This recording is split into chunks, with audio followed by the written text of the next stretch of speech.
After Brandon Beane and Terry Pegula's press conference today, I know I, as a Bills fan, have very conflicting emotions. On one hand, I actually do have a level of greater optimism. Here's why. The previous understanding, especially among Bills Mafia, but maybe even according to the national media, was that Brandon Beane essentially staged a coup within the organization to pin the failures of the team on Sean McDermott and have him fired. Not only that, but have himself promoted. Well, after the press conference, it is clear to everybody that that is not the case. That is not what happened. Rather, it was the owner, Terry Pegula, who made the decision single-handedly to have Sean McDermott fired. He himself found McDermott to be liable and was very comfortable with the state of the roster.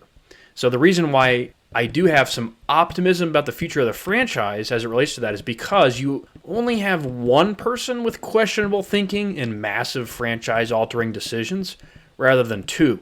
To me, it does not appear Brandon Beane went on this tyrannical, power-hungry coup to have McDermott fired. Now, the reason for pessimism is obviously because Terry is still the guy who owns the team. Ultimately, he's going to have the final say. And say what you will about Terry Pegula and the situation we find ourselves in, and Sean McDermott no longer being the head coach, at the very least, we still have a team that lives in Buffalo. And will live in Buffalo for the foreseeable future, and does have a new stadium being built next year. So while I am really disappointed with the decision to have McDermott fired for being the coach of a very flawed roster with the best player in the planet, I am still grateful he is the owner rather than many other types of people that could be. And the other thing I want to get into is this Keon Coleman situation, which is off the rails now. Keon Coleman is now the top story of ESPN's NFL news section.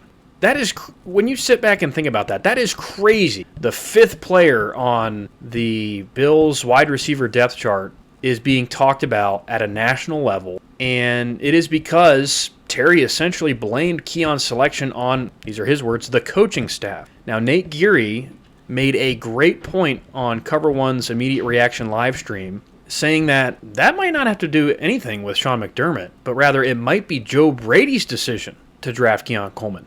Nevertheless, however that really went down and who's to blame, and I think it's crazy that Terry went ahead and said that and tried to excuse blame of Brandon Beane on all levels for that selection, as if he isn't ultimately responsible for the roster.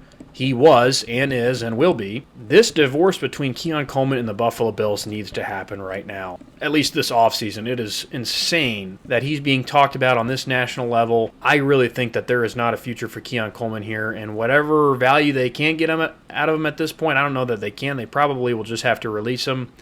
But it is a massive, massive distraction. For the sake of Keon Coleman, who, is 22, 23 years old, if that, I think he needs a fresh start somewhere else. So I'm still processing what took place. I think I'm going to listen to this press conference 2 or 3 more times to really understand what's going on. But I would love to hear your guys' thoughts in the comments. And what I really want to know from you guys is, how do you distinguish the successes of a general manager and the successes of a head coach who operate in the same team?